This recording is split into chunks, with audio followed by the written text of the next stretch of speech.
नमस्कार। जेएलकेम पार्टी के मुखिया और नवनिर्वाचित विधायक जयराम कुमार महतो सुर्खियों में रहते हैं और उन्होंने 2 मुद्दे जो उठाए थे, उन पर हमने 2 वीडियो बनाए थे। क्वार्टर्स के खाली करने का, अवैध कब्ज़ा करने का, विस्थापितों का मुद्दा भी और असमान वेतन झारखंड के निवासियों और बाहरियों के बीच।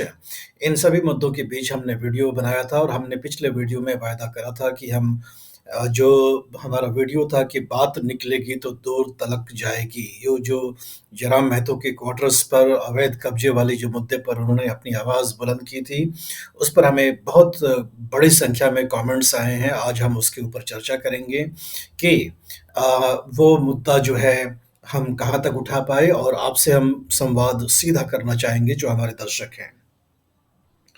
सत्यनारायण महतो लिखते हैं कि कंपनियों में नौकरी समाप्त हो गया तो फिर क्वार्टर को कब्जे में रखने का क्या मतलब है?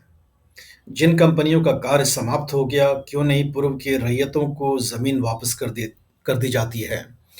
तो सत्यनारायण महतो जी ने बहुत ही महत्वपूर्ण सवाल उठाया है और बहुत ही संवेदनशील विषय है ये विस्थापितों का। और हम इन इस मुद्दे से अपनी भावना को जोड़ते हैं कि जो विस्थापित होते हैं उनका दर्द लोगों को समझना चाहिए। कंपनियों में जब अगर क्वार्टर किसी को मिलता है कंपनी में काम करने के लिए, तब ये कंपनी के ऊपर है कि उस व्यक्ति के पास क्वार्टर कब तक रहेगा और मूलतः जब तक नौकरी की जो सीमा अवधि होती है तब तक ही क्वार्टर होता है। सेवानिवृत्त हो जाने के बाद ये परंपरा है कि क्वार्टर आप खाली कर के अपने गंतव्य स्थान पर चले जाएँ। ये नहीं कि सेवानिवृत्त हो जाने के बाद भी आप उस क्वार्टर में रहते रहें, ये कहीं नहीं होता है और देश रूल ऑफ लॉ का है।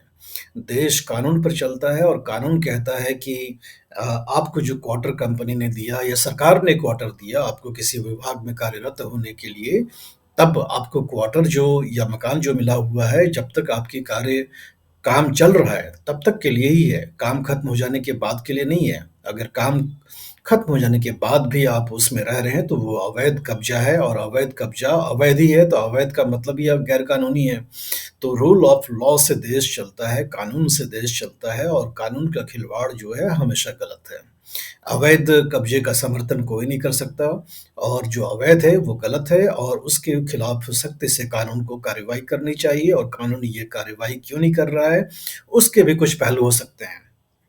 तो मैं सत्यनारायण महतो जी से कहना चाहूँगा कि जब कानून का खिलवाड़ किसी भी समाज में कुछ कम लोग करते हैं, तब तो कानून उनके ऊपर कार्रवाई करता है। लेकिन अगर उस कानून का खिलवाड़ सभी लोग करने लग जाएँ या बड़ी मात्रा में लोग करने लग जाएँ, तब कानून भी जो है पीछे हट जाता है। अगर ये अवैध कब्जे की जैसे आपने बात करी है, हमारे दर्शक लिख रहे हैं कि 1 लाख क्वार्टर जो है कब्जे में है, ऐसा भी दावा किया गया हमारे कुछ दर्शकों के द्वारा। अगर इतने बड़े मात्रा में अवैध कब्जे हैं क्वार्टर्स के, तब हो सकता है कानून का जो अपना रूल ऑफ लॉ लागू करने का जो मापदंड है, उसमें कहीं न कहीं लचीलापन आ सकता है। तब आप कह सकते हैं कि दोहरा मापदंड है, ये जयराम कुमार महतो से क्वार्टर खाली करवा लिया जाता है, लेकिन बाकी से नहीं खाली करवाया जाता है, तब ये दोहरा मापदंड हो जाएगा। अगर समाज में 100 लोगों में से 2-3 लोग क्राइम करें, तब तो पुलिस कार्रवाई करता है उस 2-3 के खिलाफ और कोशिश करता है कि क्राइम खत्म हो जाए।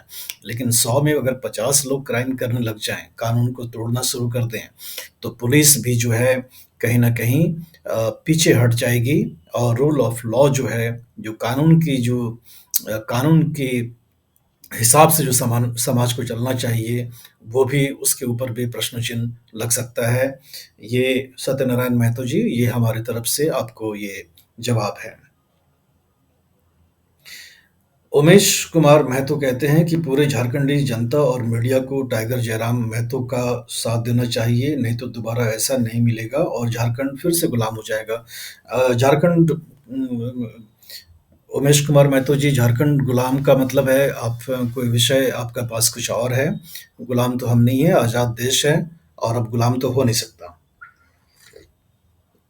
जहाँ तक जयराम कुमार महतो के बारे में बात है, तो निश्चित रूप से बहुत ही उभरते हुए सितारे हैं झारखंड की राजनीति पर और बहुत ही ज़ोरदार उन्होंने एंट्री करा है झारखंड की राजनीति में 2024 के साल में। साढ़े 10 लाख से अधिक वोट भी ले आए विधानसभा के चुनाव में और एनडीए की हार का प्रमुख कारण भी बने। तो ऐसे में निश्चित रूप से झारखंड की राजनीति में जयराम कुमार महतो जो है, एक बहुत ही चमकते हुए सितारे के रूप में आज की तारीख में देखे जा रहे हैं और इसीलिए मीडिया का नज़र भी उनके ऊपर बहुत ही ख़ासा बना हुआ है। बलराम कुमार महतो बलराम कुमार महतो लिखते हैं कि किसी को जबरन खाली नहीं कर सकता, लेकिन जयराम को जबरन खाली करवा सकते हैं, दोहरी मानसिकता। आपके इस प्रश्न का जवाब हमने आपको दे दिया है। मनोज महतो लिखते हैं कि मीडिया महोदय, आप विस्थापितों के बारे में कुछ बोलिए। मनोज जी, हमने विस्थापितों के विषय पर एक अलग से वीडियो कल जारी कर दिया है और हमने उस वीडियो में बताया है कि विस्थापितों के दर्द के साथ हम हैं और जो कंपनियां हैं उनके सस्टेनेबल लाइवलीहुड्स के लिए जो विस्थापित लोग हैं उनकी व्यवस्था करनी चाहिए, कौशल क्षमता का विकास करना चाहिए, शिक्षा का विकास करना चाहिए और साझेदारी कहीं न कहीं विकास की धारा में उनकी सुनिश्चित करनी चाहिए और ऐसा नहीं कि किसान की ज़मीन लेने के बाद किसान मज़दूर बन जाए, ऐसी अवस्था नहीं आनी चाहिए और इसका राज्य सरकार और केंद्र सरकार दोनों को मिलकर के इसका समुचित उपाय निकालना चाहिए। निर्मल कुमार महतो कहते हैं कि झारखंड के ज़मीन से सीसीएल बना है, अगर कंपनी बंद होती है तो झारखंडी का हक होगा। अगर आप भूमि अधिग्रहण विधेयक की अगर एक प्रति लेकर के पढ़ लें, उस भूमि अधिग्रहण बिल में जब यूपीए सरकार में लाई गई थी, जब मनमोहन सिंह प्रधानमंत्री थे, उसमें लिखा हुआ था कि अगर भूमि अधिग्रहण कोई कंपनी करता है और वो कंपनी जिस सीमा अवधि यानी 10 वर्ष के लिए अगर वो दी गई है वो ज़मीन और उस सीमा अवधि में वो काम शुरू नहीं कर पाता है, तो ज़मीन सरकार के पास वापस चली जाएगी। लेकिन एक ग्रे एरिया ये है कि सरकार के पास तो वापस चली जाएगी, लेकिन क्या वो ज़मीन वापस उस किसान तक वापस चली जाएगी जिससे वो ज़मीन का अधिग्रहण किया गया था? ये बहुत ही ग्रे एरिया है और आप जो मुद्दा उठा रहे हैं कि कंपनी अगर कोई बंद हो जाए तो किस ज़मीन जो है किसान के पास वापस चला जाए। झारखंडी के पास तो ज़मीन रहेगा क्योंकि झारखंड सरकार के पास ज़मीन जाती है अगर ऐसी अवस्था होती है। लेकिन वो ज़मीन जिस किसान से अधिग्रहण किया गया था उसके पास जाएगा कि नहीं जाएगा, इस प्रश्न का उत्तर आज की तारीख में कानून के हिसाब से नहीं है। और इसकी व्यवस्था कैसे होगी ये कहना मुश्किल है क्योंकि अधिग्रहण कर लिया गया, मुआवज़ा दे दिया गया तो उनका मालिकाना हक कहीं न कहीं वो ख़त्म हो जाता है और एक बार मालिकाना हक ख़त्म हो जाने के बाद ज़मीन वापस और उसका मालिक बन जाना ये 2 अलग विषय है जो कि तर्कसंगत दिखता नहीं है, लेकिन सरकार की इसमें क्या स्टैंड होती है वो हमें देखना पड़ेगा। क्रांति देवी लिखते हैं कि विधायक मंत्री सब क्वार्टर अपना अधिकार बना लिया, सभी विधायक मंत्री को खाली कर देना चाहिए। जयराम महतो सही मुद्दा उठाया है। क्रांति देवी ने आरोप लगाया है कि विधायक और जितने मंत्री हैं झारखंड में उन्होंने भी क्वार्टर पर कब्जा कर रखा है। क्रांति देवी का ये आरोप है कि क्वार्टरों पर जो है कब्जा जो है एक आम सी प्रथा बन चुकी है झारखंड में। क्रांति देवी जी, इस पहला जो हमने शुरुआत किया था इस डिस्कशन का, इस शुरुआत का जो पहला प्रश्न था वो भी आपसे मिलता-जुलता था और हमने कहा था कि अगर कानून की धज्जियाँ सब लोग मिल कर के उड़ाएँगे, तब उस कानून की इज़्ज़त हो नहीं पाएगी और कहीं न कहीं रूल ऑफ़ लॉ जो है, उसको लागू करना बहुत ही मुश्किल हो जाएगा। और यही वजह है कि जयराम कुमार महतो कह रहे हैं कि सारे क्वार्टर का अवैध कब्ज़ा खाली होना चाहिए और वो अवैध कब्ज़ा कैसे खाली होगा, उसकी एक नियमावली जो है आपके विधानसभा से ही तय होनी चाहिए, राज्य सरकार से तय होनी चाहिए और विधानसभा में आप चूँकि जयराम कुमार महतो पहुँच गए हैं, तो आपको ये आवाज़ अब वहाँ जाकर के भी उठानी पड़ेगी। बैद्यनाथ महतो कहते हैं, सवाल है कि स्थानीय लोग क्वार्टर रखे हैं तो अवैध हो गया, लेकिन गैर झारखंडी हज़ारों क्वार्टर कब्ज़ा के साथ बगल में ढलाई मकान बनाए हुए हैं, जिसका प्रबंधन चुप्पी साधे हुए है। तो ये जो बैद्यनाथ महतो कह रहे हैं कि स्थानीय और बाहरी मतलब झारखंड के लोगों ने अगर कब्ज़ा कर रखा है क्वार्टर तो उसे अवैध बोलेंगे, ऐसा बैद्यनाथ महतो कह रहे हैं कि और बाहर के लोग कब्ज़ा कर रखे हैं तो वो सट कर के और भी मकान बनाए जा रहे हैं। तो ये भी व्यवस्था गलत ही है वैद्यनाथ जी, क्योंकि अवैध अवैध होता है, जो चाहे स्थानीय करे या बाहरी करे। दोनों ही मामले में कब्ज़ा जो है अवैध है और दोनों ही गलत है। बाहरी करे तो भी गलत है और स्थानीय करे तो भी गलत है। और क्यों ये क कब्ज़े वाली स्थिति है, ये हमें लगता है कि 1 वर्ष, 2 वर्ष, 3 वर्ष का ये मामला नहीं है, ये लंबे समय अंतराल का मामला है और इसके ऊपर एक समुचित व्यवस्था बनाने की दरकार है राज्य सरकार को, ताकि इस पूरे मामले का जो है पूरे मामले के ऊपर एक समुचित व्यवस्था बन पाए। गोपाल महतो कहते हैं अतिक्रमण आवास में रहने वाले परिवार का डबल वोटर कार्ड है जो संविधान के खिलाफ है। गोपाल महतो जी, आपने बिल्कुल सही कहा है। भारत का जो कानून है, भारत का जो संविधान है, उसके अनुसार आपके पास सिर्फ़ 1 वोटर आई कार्ड होना चाहिए। 2 वोटर आई कार्ड क्राइम है। अब इसके ऊपर इलेक्शन कमीशन चाहे तो पुलिसी कार्यवाही कर सकती है। लेकिन कई ऐसे लोग हैं जिनके पास 2 वोटर आई कार्ड है और इसीलिए जब रामनाथ कोविंद कमेटी की बैठक हुई, तब उन्होंने कहा कि पूरे देश में एक वोटर आई कार्ड बने जो कि पंचायत से लेकर के लोकसभा चुनाव तक के लिए काम आए। इसके ऊपर संसद में बिल लाया गया था, पेश किया गया। अभी शीतकालीन सत्र में उसे जॉइंट पार्लियामेंट्री कमेटी को भेजा गया है। हमें उम्मीद है कि अगले साल तक उसके ऊपर संसद से कुछ निर्णय आ पाएगा। आप जो बात उठा रहे हैं, ये एक बुनियादी विषय है, इस पर काफ़ी बड़े रिफ़ॉर्म की ज़रूरत है और इसमें काफ़ी वक़्त लगेगा। हमें लगता है कि एक वोटर आई कार्ड, एक नागरिक, एक वोटर आई कार्ड की तो व्यवस्था बिल्कुल ही होनी चाहिए। तभी लोकतंत्र में भी करप्शन की कमी आएगी और साफ-सुथरा लोकतंत्र बनेगा।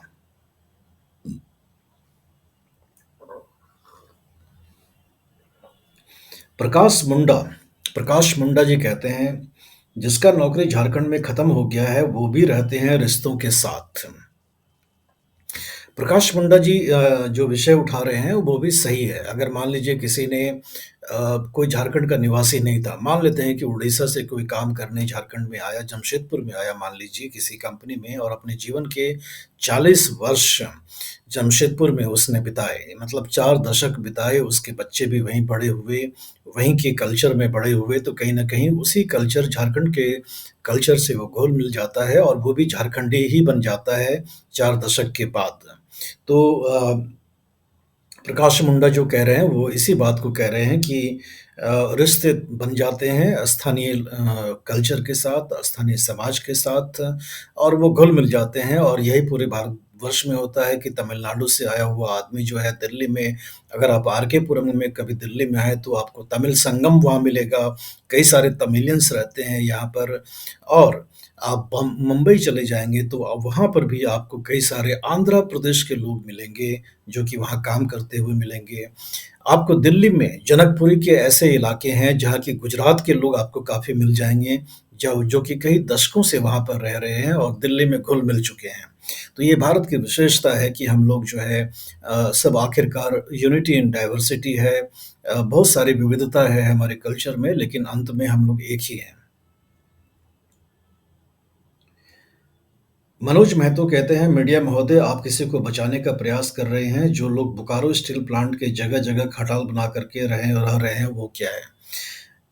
मनोज महतो जी, हमें किसी को बचाने की कोई दरकार नहीं है। हम किसी को बचाने की कोशिश नहीं करते। हम एक सार्थक चर्चा करना चाहते हैं विषय के ऊपर।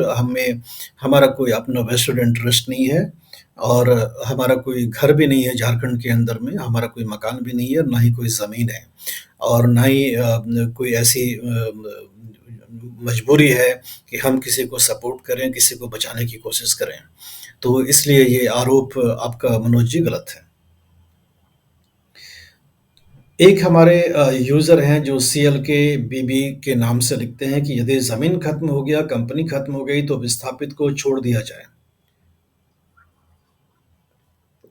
सवाल दोहराया जा रहा है कि कंपनी अगर मान लीजिए खत्म हो गई, कंपनी मान लीजिए मरणासन हो गई, कंपनी बर्बाद हो गई है, तो उसके बाद उसका एक पूरा प्रक्रिया है, कंपनी के ऊपर कितना कर्ज है, कंपनी के ऊपर कितनी देनदारी है, लेनदारी है, बैंकों का कर्ज होगा, तो बैंकों के से कर्ज लेने के वक़्त उसने ज़मीन दिया होगा कोलैटरल के रूप में, तो बैंक तो अपने पैसे को छोड़ेगा नहीं। जब लिक्विडेशन में कंपनी को भेजेगा तो हर प्रॉपर्टी, हर एसेट का लेखा-जोखा तैयार किया जाएगा।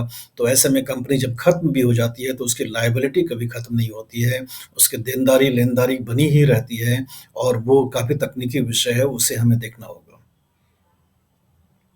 टिंकू दास कहते हैं कि यहाँ के विस्थापितों के बारे में कुछ बोलें सर, जिसका 5 से 6 एकड़ ज़मीन चला गया, वो लोगों का ना सही से मुआवज़ा, ना नौकरी और ना उसके पास उतना ज़मीन, ना पैसा जो दूसरा घर बना सके। वो लोग आज झोपड़ियों में रहने पर मज़दूर मजबूर हैं। टिंकू दास जी, हमने कल एक डिस्कशन परिचर्चा इसी के विषय के ऊपर किया था कि विस्थापितों के ऊपर में, और हमने आपकी भावना से अपने आप को जोड़ा भी था कि जो 4 एकड़, 5 एकड़, 3 एकड़, 2 एकड़ वाले हमारे किसान होते हैं, जो कि जो कि आदत हम कह सकते हैं कि सब्सिस्टेंस फार्मिंग करते हैं, अपनी ही परिवार की एक तरह से कहते हैं खाना-पूर्ति कर पाते हैं, इतनी उपज हो पाती है, और जब उनकी ज़मीन अधिग्रहण में चली जाती है, तब उनके पास सिर्फ पैसे आते हैं और ज़मीन चली जाती है, और कहीं न कहीं ज़मीन से जब रिश्ता टूट जाता है, तो वो अपने घर से, अपने रूट से, अपने कल्चर से भी टूट जाते हैं, और कहीं न कहीं ये हम पूरे देश भर में देख रहे हैं कि ऐसे किसान जो हैं मज़दूर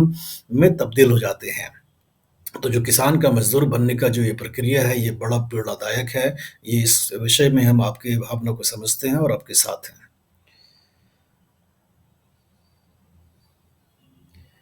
शिव महतो जी कहते हैं, नौकरी से रिटायर हो जाने के बाद अपना घर बिहार क्यों नहीं चले जाते और यहाँ सरकारी क्वार्टर पर कब्जा रखने की क्या ज़रूरत है? ये प्रश्न पहले भी आ चुका है शिव महतो जी, कि क्वार्टर तब तक ही होता है जब तक कि आपकी सेवा का कार्यकाल है। सेवानिवृत्त हो जाने के बाद आपको क्वार्टर छोड़ देना चाहिए, और अगर आपको आपको आपकी इच्छा है कि आप इस कल्चर से जुड़ चुके हैं और आप यहीं रहना चाहते हैं, तो वैकल्पिक आप अपने मकान की व्यवस्था करें, ना कि क्वार्टर पे कब्जे बना करके रखें। उपेंद्र कुमार कहते हैं, बिहार वाले नौकरी के लिए रिटायर होने पर क्वार्टर को कब्जा करके रखा, वो अपने घर बिहार नहीं गया और खटाल बना करके रह रहे हैं। 58,000 क्वार्टर बिहारियों ने कब्जा किया, इसलिए जयराम अपनी जगह सही है। तो उपेंद्र कुमार जी, ये विषय भी हमने पहले डिस्कस कर लिया है, इसके ऊपर भी हमने अपनी राय रख दी है। डीएन महतो जी लिखते हैं कि in all companies CCL, BCCL, DVC, HEC, ACC, Tata, SAIL and state enterprises not only quarters but the land has also been grabbed by muscle powers. अब ये मसल पावर वाली जो बात है, ये एक नया विषय आ गया है, क्योंकि अभी तक हमने अवैध क्वार्टर के कब्जे वाली बात कर रखी थी, बाहुबलियों की आपने विषय को उठा लिया है। अब ये बाहुबली जो कब्जा करते हैं प्रॉपर्टी के ऊपर, ये झारखंड में ही सीमित नहीं होगा, ये बहुत से जगहों पर देखा जाता है। उत्तर प्रदेश में भी ये बड़े तौर पर देखा गया था करीबन 2 दशक पहले, कि बाहुबलियों का राज हो गया था। प्रॉपर्टी डीलिंग का काम उन्होंने शुरू कर दिया था, ज़मीन पर कब्ज़ा करना एक आम सी बात हो गई थी। बिहार में भी देखा गया था कि कुछ खास समुदाय के लोगों का ज़मीन प्रॉपर्टी कब्ज़ा किया जा रहा था। ये हमें लगता है बाहुबलियों वाला समस्या जो है कई सारे राज्यों में ये देखा गया है।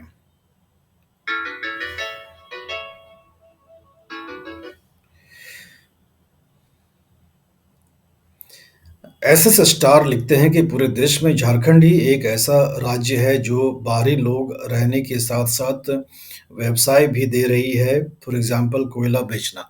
बिल्कुल आपने सही कहा, क्योंकि झारखंड खनिज माइन्स एंड मिनरल्स दोनों ही संपदा से भरपूर राज्य है, माइन्स है, मिनरल्स है, तभी तो आपने देखा जमशेद टाटा 19वीं शताब्दी में पूरे भारत में ज़मीन खोजते-खोजते वो जमशेदपुर झारखंड पहुँचे, क्योंकि जब उनको लगा कि स्टील प्लांट लगाना है, तो कोयला पास में होना चाहिए, तभी तो फर्नेस बनेगा।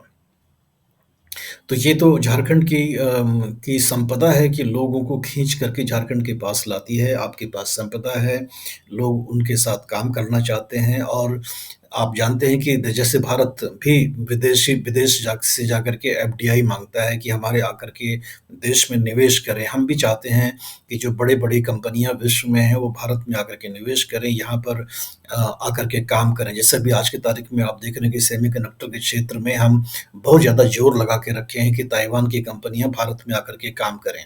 तो ये तो आपका फ़ायदा होगा, झारखंड में भी अगर इस तरह का निवेश होता है बड़े स्तर पर और स्थानीय स्तर पर साथ ही साथ रोज़गार का सृजन भी होता है उसके साथ, तो ये आपका इसमें भला भी होगा, राज्य का भी फ़ायदा होगा, राजस्व बढ़ेगा तो राजस्व आपके समाज कल्याण के बहुत सारे कार्यक्रम पर पैसे भी खर्च कर पाएगा।